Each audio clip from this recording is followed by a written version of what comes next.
manusia belajar bebaskan dirimu dari penderitaan.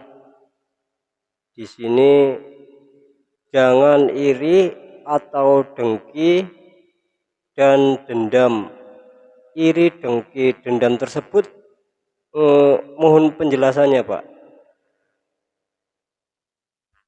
Ya, jadi orang itu jangan iri ataupun dengki atau dendam, karena akan membuat susah hati kita, ya kan? Ya. Belum tentu yang yang dikatakan iri orang itu memikirkan kita. Ya. Justru kita memikirkan kehidupan orang tersebut. Susah enggak? Susah. Karena bukan kehidupan kita dipikirin. Susah, ya kan? Kata arti bebaskan dirimu dari penderitaan adalah hati, kegelisahan hati, pusingnya pikiran, ya kan? Di situ. Itu yang harus kita bebaskan. Kita melakukan iri kepada orang lain. Akhirnya apa? Pikiran kita itu gelisah, pusing, ya kan? Hati kita enggak enak.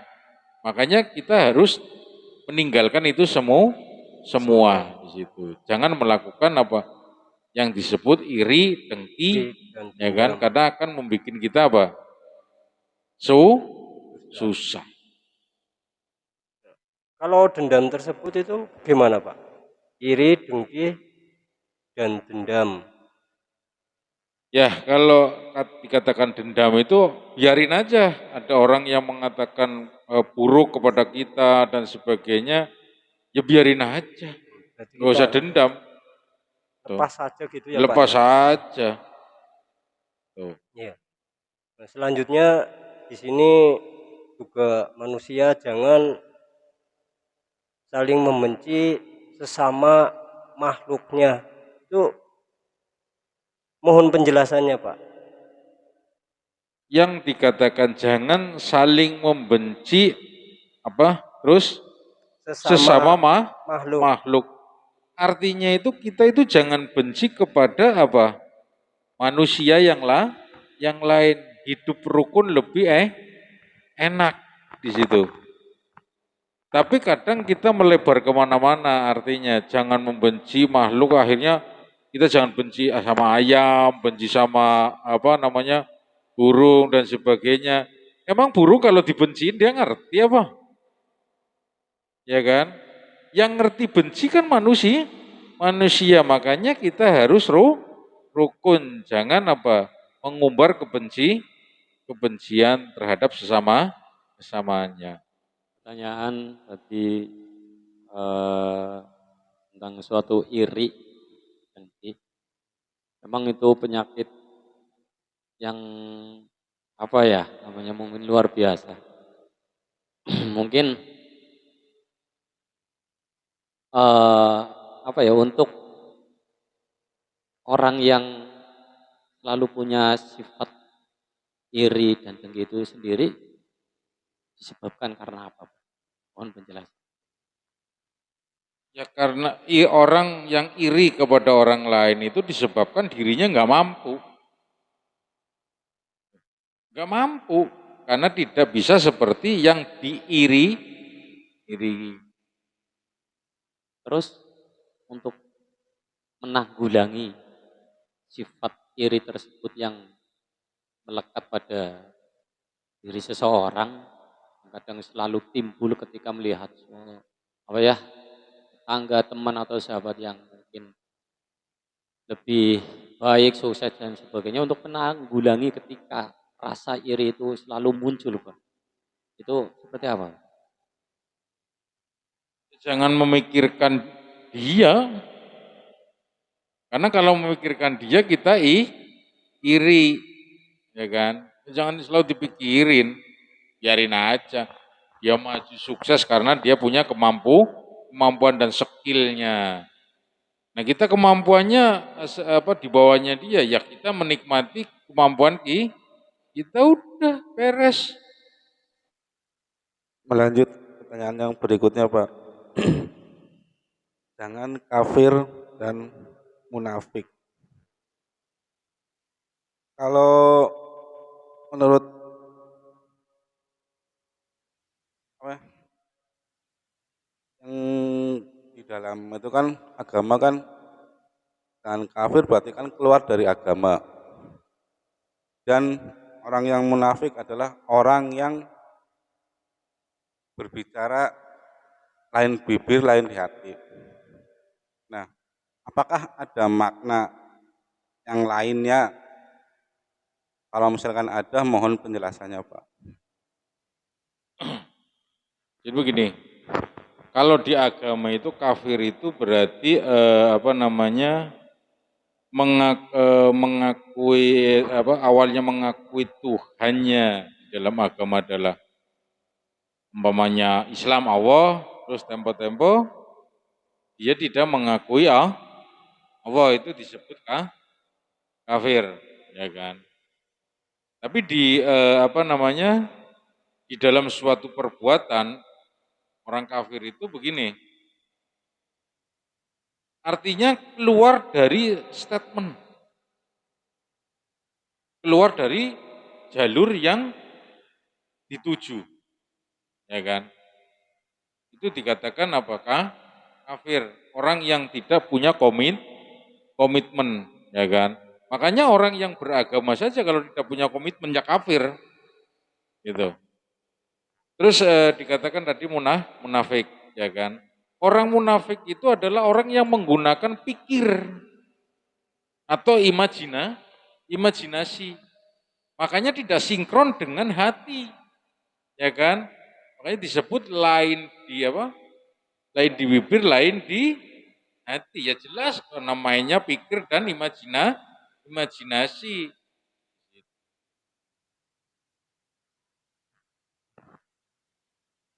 Masih tentang iri, Bah. Saya mau tanya, kebanyakan manusia kan cenderung ikut-ikutan ya, Bah. Ketika melihat yang lain mampu mendapatkan sesuatu pada hal yang baik demi kebutuhan ya, fasilitas. Apakah ketika kita menginginkan hal yang seperti itu, ikut-ikutan yang seperti itu, apakah itu tergolong menjadi orang yang iri atau gimana, Bah? Ini jangan sampai salah paham tentang iri. Ya. Tuh.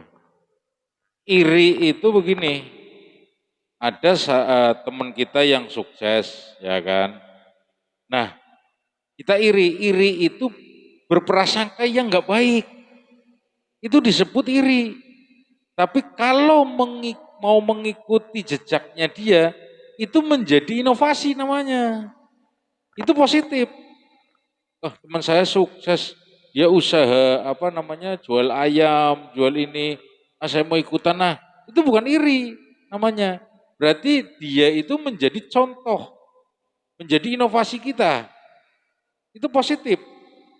Tapi kalau yang dikatakan iri itu orang sukses itu dibilang begini-begini negatif. Itu dikatakan iri. Tergolong fitnah atau gimana itu ya? Bukan. Ya, bukan fitnah. Jadi artinya dia itu yang dikatakan mengambil kesimpulan sendiri, mengartikan sendiri. Artinya begini, contoh semuanya teman kita sukses, rumahnya bagus, mobilnya bagus dan sebagainya. Kita ambil kesimpulan sendiri, oh dia mah karena penyupang atau menyembah apalah di situ. Padahal dia punya usaha di situ, ya kan? Oh, maksudnya seperti itu. Berarti pada intinya ada dua ya, Bah, iri yang positif dan negatif ya, Bah. Ya. Yang positif itu bukan iri nama asmanya, iya. tapi Inisiat. menjadi contoh inovasi buat kita motivasi buat kita ya. Itu namanya seperti itu. Lanjut dari sebuah pertanyaan, untuk membebaskan diri dari suatu penderitaan, di sini ada larangan manusia itu tidak boleh memfitnah atau buruk sangka. Lah, memfitnah itu sendiri artinya itu seperti apa, Pak? Terima kasih. Manusia memfitnah ya, memfitnah ya. Kadang memfitnah teman kita sendiri atau memfitnah, ya kebanyakan yang temannya kita sendiri yang kenal itu kan kadang kita difitnah. Artinya begini, menfitnah itu adalah perkataan yang dia tidak lakukan, tapi kita mengatakan dia yang melakukan. Itu namanya menuduh, itu yang dikatakan fitnah. Yang kedua tadi apa? Buruk sangka. Jadi kita berburuk sangka mengandai-andai orang tersebut itu negatif, ya, bukan positif tapi negatif itu dikatakan buruk sangka. Gitu. Assalamualaikum warahmatullahi wabarakatuh. Mau bertanya Pak tentang arti bahasa menggunjing. Seringkali kan kita itu membicarakan sahabat kita atau teman kita tanpa menyadari di situ ada bahasa baik dan ada bahasa yang buruk. Contoh untuk kata menggunjing sendiri itu yang seperti apa sih Pak? Terima kasih.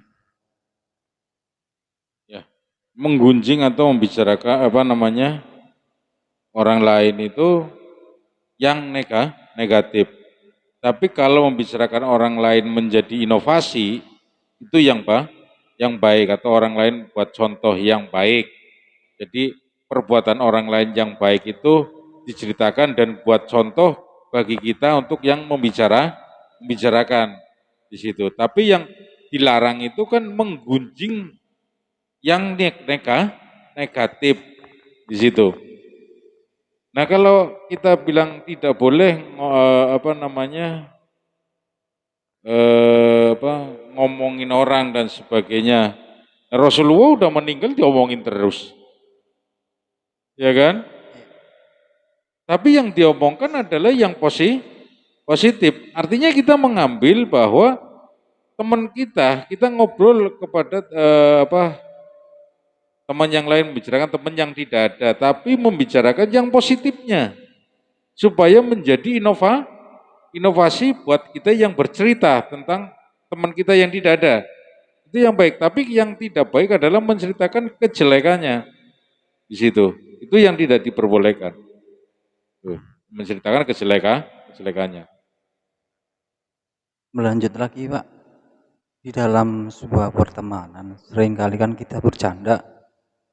Seringkali bahwa kita itu seringlah berbuat usil atau suka ngerjain gitu. Bahwa di situ niatnya itu bercanda. Tapi sifat usil seperti itu tuh diperbolehkan apa enggak sih Pak? Kalau emang enggak diperbolehkan atau diperbolehkan itu mohon didikannya biar gitu kita itu di dalam pergaulan itu hal yang baik-baik gitu Pak. Terima kasih Pak. Ya kalau kita bercanda ya bercanda, tapi yang sewajarnya aja, ya kan di situ. Kayak kemarin waktu menyembuhkan di sana itu bercanda supaya sugesti yang dia alami pusing, ya terus kemana-mana ya pikirannya, imajinasinya kemana-mana, sugesti tersebut kita masukkan dengan gembira. Kenapa? Menetralkan saraf-sarafnya yang tegang di situ. Bukan tidak ada maknanya, ada, karena ada tujuan cara mengobatinya. Gitu. Inilah yang harus dijaga. Kalau kita biasa bercanda kumpul dan sebagainya, kalau datang disuruh minta doa dan sebagainya, lihat dulu. Ini orang yang lagi dirasa itu apa, masalahnya apa di situ. Kan ada yang harus dengan melawak supaya saraf-sarafnya kendor, ada yang sedikit jaim atau dan sebagainya, harus lihat sikon.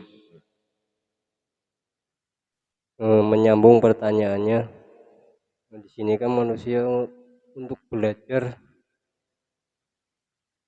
bebaskan dirimu dari penderitaan tersebut. Jangan suka ingin tahu urusan orang lain kalau tidak dipinta. Itu mohon penjelasannya Pak dengan mendetil. Ya, jangan kita ingin tahu urusan orang lain sebelum diminta. Karena apa? Ngapain kita ngurusin orang lain? Urusan kita aja belum selesai, ngapain ngurusin orang lain? Kecuali diminta saran dan sebagainya, kita kasih, gitu aja. Di sini ada tertulis jangan melanggar hukum, agama, negara, dan adat. Ini mohon penjelasannya satu persatu Pak. Yang pertama, kita jangan melanggar hukum negara karena kita hidup di negara. Yang kedua, jangan melanggar hukum agama karena kita beragama. Yang ketiga, jangan melanggar hukum adat karena kita itu hidup dengan berbudaya dan adat di situ. Hormati tiga-tiganya, taati tiga-tiganya. Kita nanti aman dan tidak menderita. Ya, terima kasih atas penjelasannya Pak. Menyambung sedikit tadi tentang jangan ikut campur urusan orang lain. Hal itu bisa menyebabkan suatu penderitaan bagi kita ketika kita ikut campur urusannya orang lain. Penderitaan itu sendiri, penderitaan ini seperti apa ketika kita ikut campur urusan orang lain? Terima kasih. Kalau kita ikut campur urusan orang lain tidak diminta, kita disepelekan. Yang menjadi penderitaan yang pertama, ya kan? Yang kedua akan menjadi penderitaan, ngapain? Siapa kita di situ? Setidaknya kita harus tahu diri, posisi kita itu siapa.